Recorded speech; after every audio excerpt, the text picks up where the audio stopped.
Getting another early start to the day as we've got the Republicans set to rally at the Illinois State Fair. Could weather get in the way? Still looking for an update if we indeed have severe weather move through Springfield, as it's raining right now, but looking at the forecasts, we could have things move around. So got to get my bearings early this morning. It is Illinois in Focus Daily. I'm Greg Bishop. Like, subscribe, hit that notification bell, and join us each and every weekday morning. Of course, next week we'll be up in Chicago for the Democratic National Convention with Illinois in Focus Daily each morning, keeping you updated what's going on and reviewing the previous day's activities in Chicago. We'll have interviews with delegates from across the country, including Illinois, and so much more.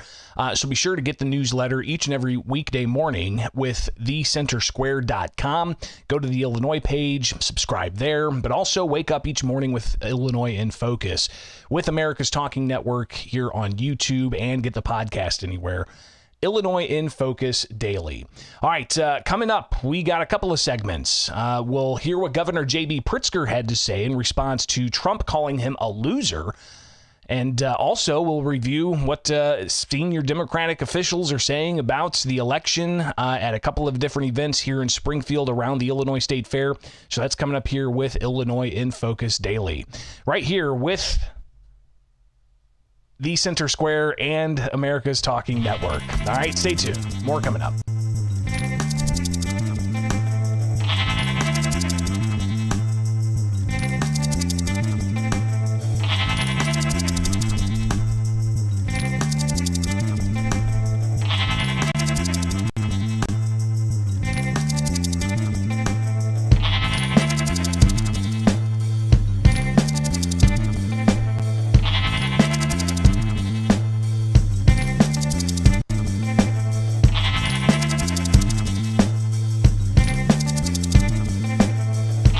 Illinois Democrats pumped up heading into the November election. Early voting starts September 26th, believe that or not.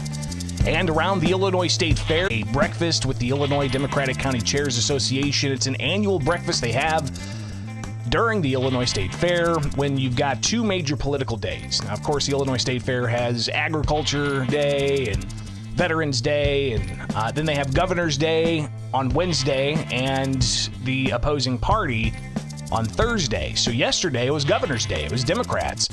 So they held a breakfast in the morning at the Bank of Springfield Center here in Springfield, and then in the afternoon they went out to the fairgrounds and rallied. So let's just review some of the messaging that they're having for Democrats in Illinois, not just focused on getting more power in the state of Illinois, where they have supermajorities in both the Illinois Senate and the Illinois House, but they also have all statewide constitutional offices as Democrats, and they're looking for more power in Illinois. But they're also focusing a lot on, well, the 2024 election and Kamala Harris getting that nomination next week at the Democratic National Convention. So here is Lieutenant Governor Juliana Stratton talking politics in front of the Democratic County Chairs Association yesterday. With your help, we're going to build up the blue wall in the Midwest and turn out the vote, not just for the presidency, but for all races in all 102 counties of our state. You know, every time I hear the latest jab from that loser former President Donald Trump and his MAGA cronies,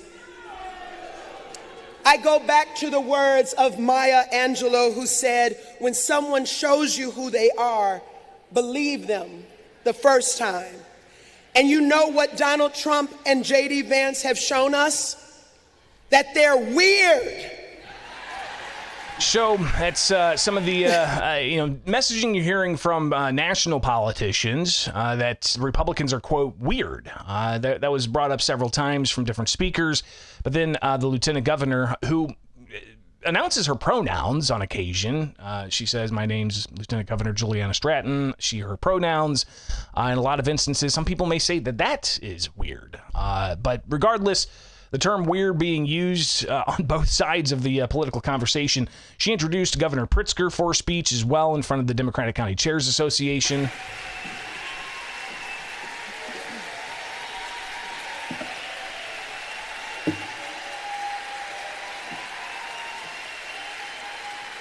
Well, good morning, Illinois Democrats.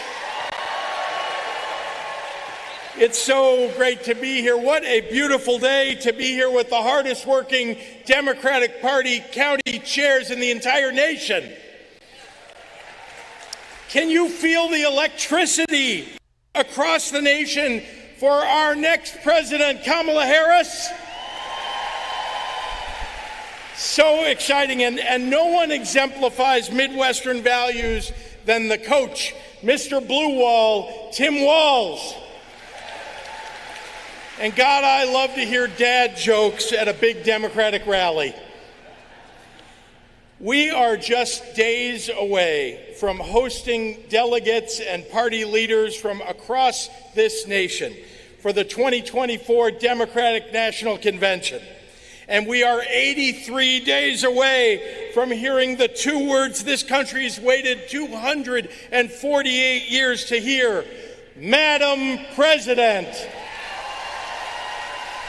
A lot of messaging in Springfield and about right here in Illinois, the vice president, Kamala Harris, possibly being the first woman president in United States history. Though that doesn't seem to be the message coming from the Harris campaign. That is a message that Illinois Democrats leaned into quite a bit. More from the governor yesterday. We expanded health care coverage to hundreds of thousands more people across our state. Some would say that's costing taxpayers hundreds of millions of dollars, especially if you look at the cost of non-citizen migrants that are getting health care, taxpayer-subsidized health care. And that, again, is $1 billion plus. We're looking at, $600 million more for the current fiscal year. But anyways, continuing on with the governor. Democrats invested $3 billion more into public education. Illinois Democrats protected women's reproductive rights, and we banned book bans. And you know who voted against all of those things? The Republicans. It's almost as if Republicans don't want Illinois families to succeed. They seem focused on other things, like explaining away the 34 felony fraud convictions of Donald Trump, or whitewashing the fact that J.D. Vance said he hates police and wants to raise taxes on people who don't have children. And Illinois Republicans are attacking the environment and voting against education and roads and jobs, even in rural areas that they represent. It's embarrassing for them. No wonder the Illinois GOP is a super minority party. The Illinois GOP will have their chance today to respond to a lot of this, and we'll review all of that tomorrow here with Illinois in Focus, clearly. But yesterday was the Democrats' day. But there was also some caution offered up. Illinois Senate President Don Harmon, he talked about how it's an exciting election, but it's also going to be a challenging one. He talked about in 2008 getting Barack Obama elected as the first African-American president from Illinois, and then the challenges there was with the 2012 re-election efforts for Barack Obama. Here's Senate President Don Harmon reflecting on that and how he says that's similar to what Democrats are facing this time around in 2024. Now, the most challenging election I've ever been a part of at the national level was in 2012. It was harder to re-elect Barack Obama than it was to elect him in the first place. because he had a record to defend, because we had just had enormous success in hard times. He'd gotten us out of the Great Recession, saved the auto industry, passed Obamacare. But we also had to defeat the hatred that had been revealed by his election. And we're still dealing with that. That sounds familiar. This is the same sort of election. It's exciting, but it's going to be challenging. We have to re-elect an incumbent administration with a record, a great record of fighting for working families, of putting people to work. But we also have to fight that hatred that's still out there. But what the hatred, at least you hear from Republican side, is the inflation that's happened under the Biden-Harris administration, the open border policies that Republicans are critical for, and a whole host of other things as well. So again, we'll hear a lot of what the Republicans have to say, but just some of the flavor of what the Democrats were saying yesterday around the Illinois State Fair. So at the Democrat brunch in the morning, they also had very highly produced and glitzy videos that they were showing. Here's just a sample of one with graphics flashed of all of the Democrats members of the U.S. Congress.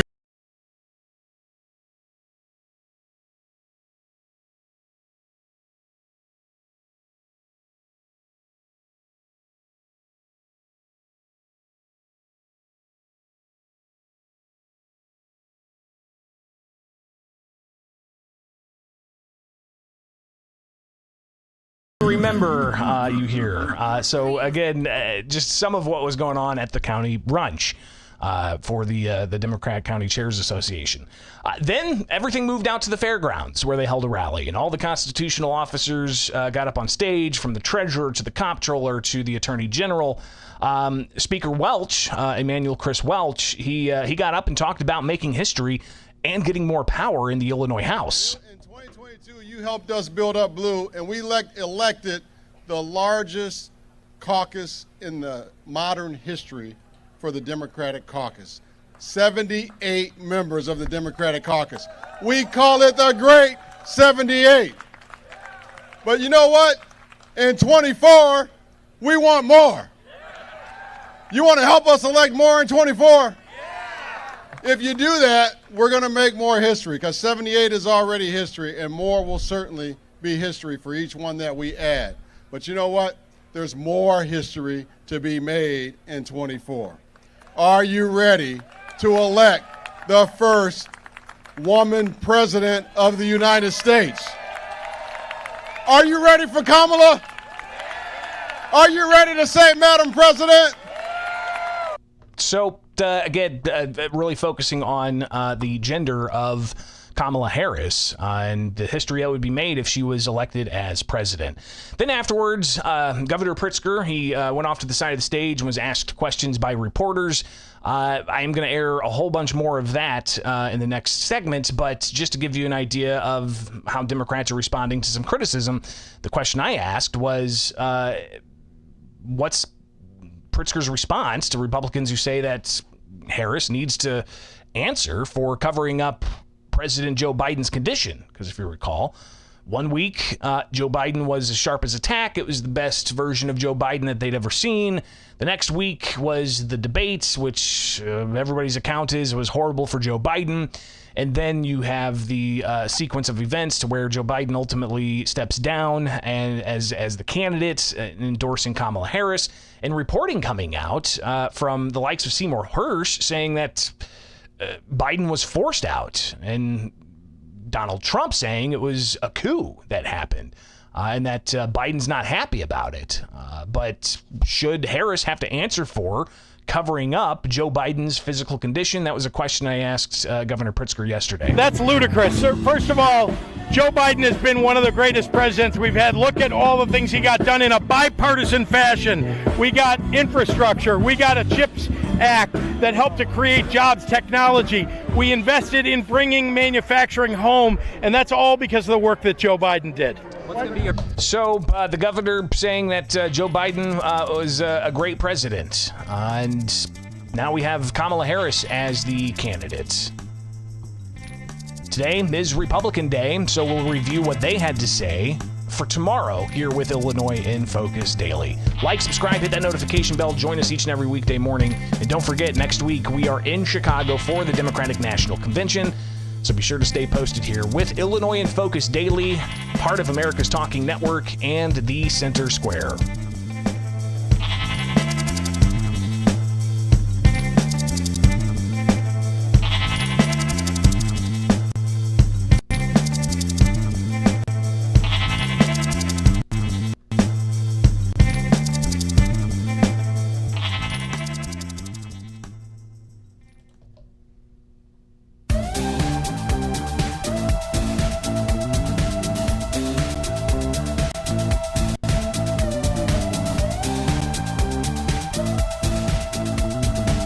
I got so many friends that are in those states, even if they're Democrats. I hate to mention certain states, but Illinois is badly run with Pritzker. He's a real loser. The problem is you can't penalize people that loan money to the state when you have incompetent people like a Pritzker.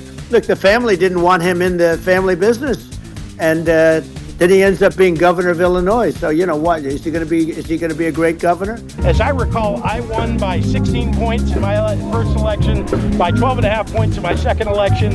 We're going to have Kamala Harris winning this race all over the country. We know who the winners are, and Donald Trump is the loser. It's, of course, earlier this week, Elon Musk and Donald Trump having a conversation where Pritzker's name came up several times. Even Trump calling Pritzker a loser, and Pritzker responding yesterday outside the Illinois State Fair saying that Trump's a loser. Wasn't the only set of questions that he received yesterday. It is Illinois in Focus Daily. I'm Greg Bishop. I went out to the Illinois State Fair to ask the governor questions after they rallied with Democrats, and the Democrats talked everything from, getting more power at the Illinois State House. They already have supermajorities.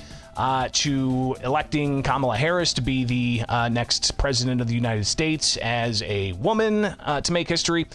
So a whole host of questions tossed towards the governor yesterday. And here's, again, the question that I had asked about should Harris have to answer to Republicans' criticism that she helped cover up Joe Biden's condition. That's ludicrous. Sir, first of all, Joe Biden has been one of the greatest presidents we've had. Look at all the things he got done in a bipartisan fashion. We got infrastructure. We got a CHIPS Act that helped to create jobs, technology. We invested in bringing manufacturing home, and that's all because of the work that Joe Biden did. So he was also asked questions just about politics in general. Here's more of the governor and the Q&A he had with a gaggle of press after the rally yesterday at the Illinois State Fair. Dan, go.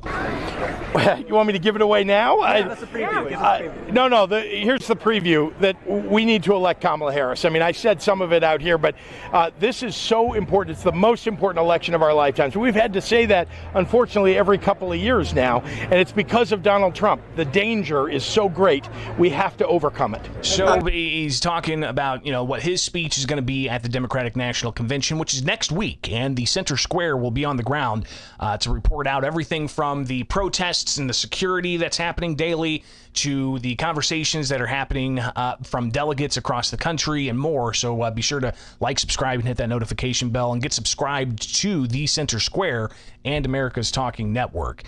So one of the things that was asked also was there was a lot of messaging yesterday about Harris being a woman and making history if indeed she is the presidential select, the person who wins the office. Here's that question and the governor responding to, is that the official campaign messaging from the Harris campaign? There was so much emphasis out here and at the brunch about the fact that there's opportunity to make history. She'd be the first woman president. That's not the message of her campaign. No, we're just excited about that. So are you going to take that up and start speaking about that? Will we hear that from you next week? No, you're going to hear an economic message that's going to make life more affordable for people, lowering costs, right? We're lowering prescription drugs. That is what Kamala Harris is trying to do, lower prescription drugs, raise the minimum wage. She's going to fight to create jobs the way that her current boss, Joe Biden, has already done. And you're going to hear that, I think, later this week in an economic agenda coming out from the Democratic ticket. So President Trump yesterday held his own kind of event to talk about the economy, where he discussed things like no tax on tips, which he came out with several months ago. But now apparently Kamala Harris is looking to get no tax on tips. But she partners that with increasing the minimum wage. which if you increase the minimum wage, you're also increasing the amount of taxes that are coming out of people's paychecks. Economic conversation for another day, I guess. But Trump also talked about no tax on Social Security yesterday. He discussed the energy policies, drill baby drill, more energy production, getting the supply chain back into the United States, and putting tariffs on countries that don't cooperate with the United States, and the whole idea of reciprocal trade. If it's free trade between countries, it's free trade. If they're charging tariffs, then the U.S. would charge tariffs back. But one thing that Trump talked about also in criticism of Harris was Harris has all these economic ideas that she would implement day one. She says he doesn't believe that would be the case. However, Trump is critical that Harris hasn't done that already as vice president, second in command in the United States, and why they didn't do that on January 21st of 2021. But again, you'll have about 80 some odd days here to hear even more of this back and forth. But a lot of questions to the governor yesterday, including questions about abortion rights and how he's getting involved in other states' politics. But then he got the question to respond to Donald Trump's comments from earlier this week on X with Elon Musk. I got so many friends that are in those states, even if they're Democrats. I hate to mention certain states, but Illinois is badly run with Pritzker. He's a real loser. And Trump went on to say that Pritzker was incompetent. Pritzker asked about this yesterday as the final question to respond to Trump, and here's what Pritzker had to say. As I recall, I won by 16 points in my first election, by 12 and a half points in my second election. We're going to have Kamala Harris winning this race all over the country. We know who the winners are, and Donald Trump is the loser. A lot more politicking to be had. Illinois Republicans hold events today at the state fair. Still uncertain as to if it is going to happen at the fairgrounds because we do have possible inclement weather. So we'll be out there and we'll bring you that here with Illinois in Focus Daily. All right, don't forget also next week we'll be on the road in Chicago for the Democratic National Convention. The Center Square will have a team on the ground looking at the protests and the security and the conversations and the politics. All of it, go to thecentersquare.com. I'm Greg Bishop, Illinois in Focus Daily. Like, subscribe, hit that notification bell with America's Talking Network here on YouTube, and get the podcast anywhere you get podcasts. Just look for Illinois in Focus.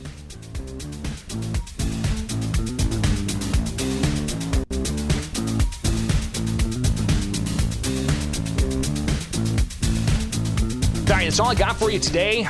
Greatly appreciate you guys joining me this early in the morning, getting a little bit of an earlier start. And I will also preview next week. We're probably going to be starting the show early for the live show, just because with everything going on at the convention, we've got to get teams in place. So that's another reason why I got to cut it short today and get out, so I can get in place and where we need to go to cover everything you need to know right here with Illinois in Focus Daily. I'm Greg Bishop. Again, follow me anywhere. Just search Bishop on Air, and like, subscribe, hit that notification bell. All right. Tomorrow, just a preview, I had a conversation with the Illinois Attorney General about a couple of different things yesterday outside the fair, from the litigation that he's defending in other states when it comes to the gun ban, to even the conversation about organized retail theft. So I'll do what I can to share that with you tomorrow, or possibly pre-produce it to get it for you for Monday as a travel day. We'll see what happens, but definitely like, subscribe, hit that notification bell. I'm Greg Bishop. Join me anywhere. Just search Bishop on Air and like, subscribe for the daily show for America's Talking Network. Have a wonderful Thursday. Hopefully you guys stay dry out there and don't get stormed on. Appreciate you.